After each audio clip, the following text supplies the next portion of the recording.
आओ असी अगले सवाल वाल बढ़ते हैं कि अगला सवाल है कि गौड़ी महला पंजवा विच पंजवें पातशाह का 236 अंक गुरु ग्रंथ साहब का है।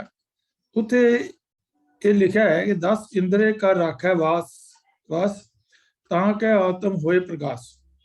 तो सवाल है कि ये जो 10 इंद्रियां हैं ये किहड़ियां हैं ते किस तरह इसनूं मन विच इसनूं वस विच रखना है। तो आओ असी इसके बारे थोड़ा विचार करिए कि पहला तो 10 इंद्रे जड़े हैं 5 ज्ञान इंद्रे हैं और 5 कर्म इंद्रे हैं। तो इसके नाल जड़ा जड़ा 10वां द्वार कहा जाता है उसनूं 11 इंद्रा भी कहा जाता है, लेकिन ये मोटे तौर के उपर 10 इंद्रे जड़े हैं वो ज्ञान इंद्रे और कर्म इंद्रे हैं। जित तक ज्ञान इंद्रिया की गल है कि उहदे नाल सानू जो साडे शरीर है ਇਹਦੇ ਵਿੱਚ ਸਾਨੂੰ जो ज्ञान प्राप्त होता है दुनिया ਦੇ ਵਿੱਚੋਂ पढ़न करके लिखन करके वेखन करके और सुनन करके और टच करन दे नाल ਜਿਹੜਾ ਸਾਨੂੰ पता लगता है। तो ये ਜਿਹੜੇ इंद्रे हैं वो साडे हैं अखां नेत्र नक उस तो बाद ਕੰਨ जीव ਅਤੇ स्किन त्वचा ਜਿਹਨੂੰ ਅਸੀਂ ਕਹਿੰਦੇ ਹਾਂ। तो ਇਹਦੇ ਨਾਲ ਅੱਖਾਂ ਨਾਲ ਅਸੀਂ ਦੇਖਦੇ ਹਾਂ ਤੇ ਸਾਨੂੰ ਸੰਸਾਰ ਦੇ ਵਿੱਚ ਜੋ ਦ੍ਰਿਸ਼ਟੀ ਹੈ ਉਹ ਜੋ ਸੀਨ ਹਨ ਉਹ ਨਜ਼ਰ ਆਉਂਦੇ ਹਨ। तो ये साढ़े वास्ते इनफॉर्मेशन के सोर्स हैं। तो उस तो बाद नक है, नक के नाल सानू दुर्गंध और सुगंध का जोड़ा है वो ज्ञान होंदा है। तो ये दूसरा ज्ञान इंद्र है। तो उस तो बाद कान हैं कि जिहदे नाल असीं सुनते हैं, असीं किसी की गल नूं सुनने हैं, असीं कीर्तन नूं सुनने हैं, कथा नूं सुनने हैं, होर नात गीत वगैरह सुनते हैं। तो इस चीज़ का जो सानू ज्ञान होंदा है वो कन्नां दे नाल होंदा है कि कान दे नाल असी ये सारे चीज़ां जिहड़ियां वो सुनते हैं तो सानू उन्हां दा जिहड़ा है ज्ञान प्राप्त होंदा है कि कोई सानू की कह रहा है, कोई सानू बुला रहा है, कोई साडे नाल गल कर रहा है, सानू कोई चेतावनी दे रहा है। तो ये सारे काम जिहड़े हैं वो कन है। तो तीसरा ज्ञान इंद्र जिहड़ा है वो कन है। और चौथा है जीव कि जीव राही असी कोई चीज़ खाने हैं, कोई स्वादली चीज़ खाने हैं या खट्टी खाने हैं या कोई दूसरा रस सानू प्राप्त होता है। तो वो केवल जीव के नाल ही होता है। जीव के उपर कोई चीज़ रखिया ही सानू उहदा टेस्ट जिहड़ा है वो पता लग जाता है। तो टेस्ट का जिहड़ा काम है वो ये चौथा जिहड़ा ज्ञान इंद्रा है वो जीव जिहड़ी है वो असीं इसनूं रसना भी कह सकते हैं। तो उहदे नाल सानू ये ज्ञान प्राप्त होता है कि ये चीज़ तत्ती है, ये चीज़ ठंडी है, ये नमकीन है, ये मिठा है, ये खट्टा है।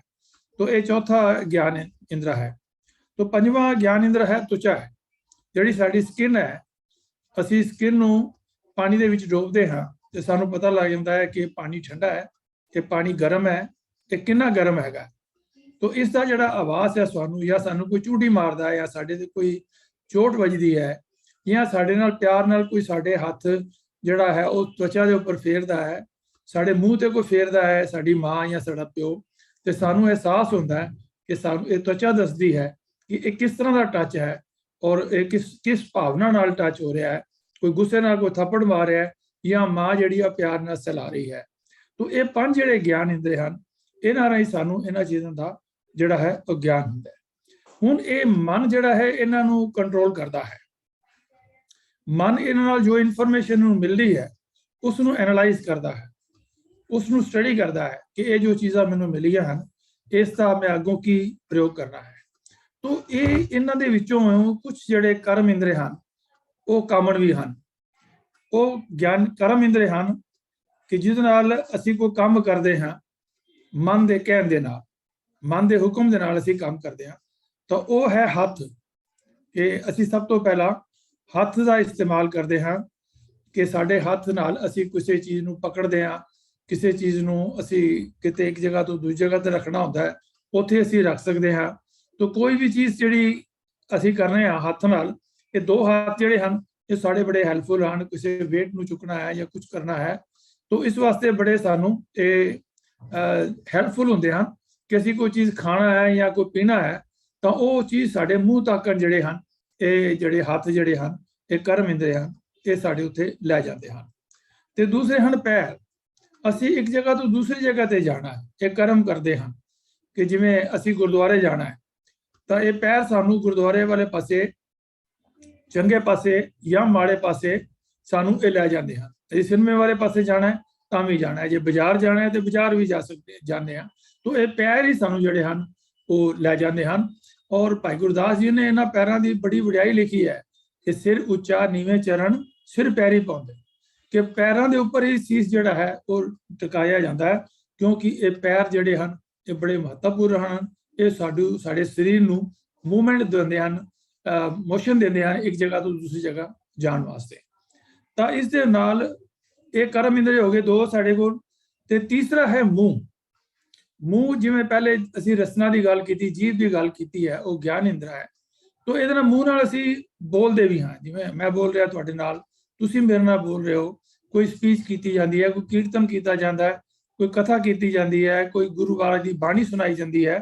तो ये मूँह जिहड़ा है ये कर्म इंद्रा उस एस्पैक्ट तो है।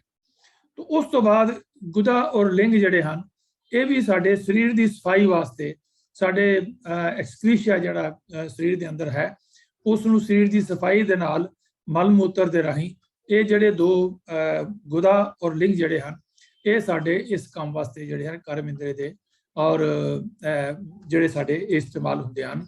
तो ये इसनूं असीं जिहड़ा वस करना है, इसनूं वस करन वास्ते मन जिहड़ा है वो बड़ा इंपॉर्टेंट है।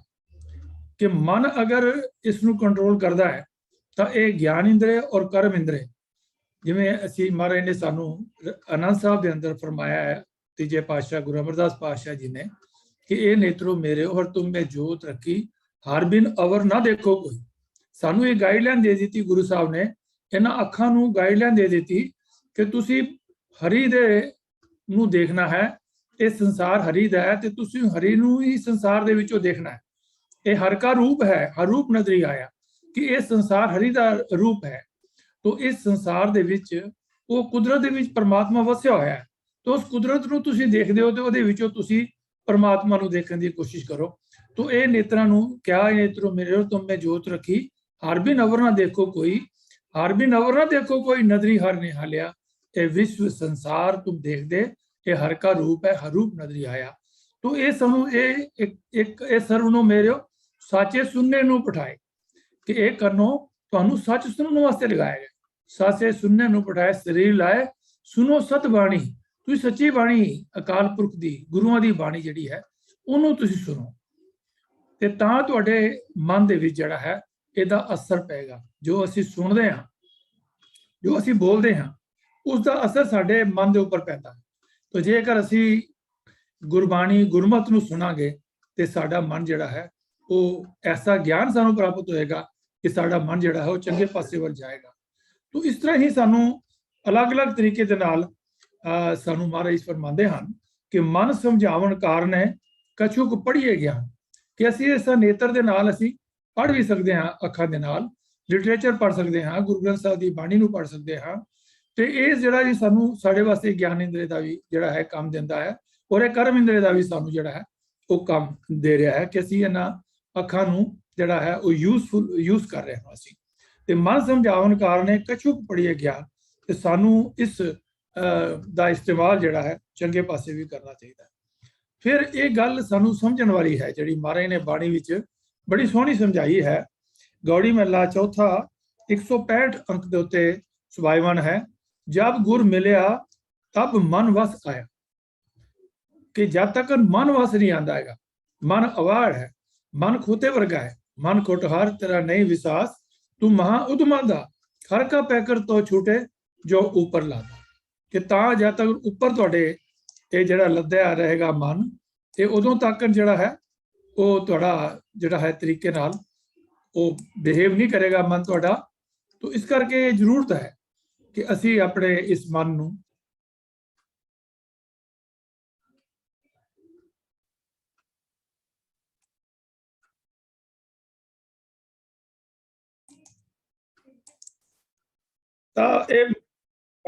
साडा मन जिहड़ा है जो गुरु मिलता है तो तां ही मन जिहड़ा वस आता है।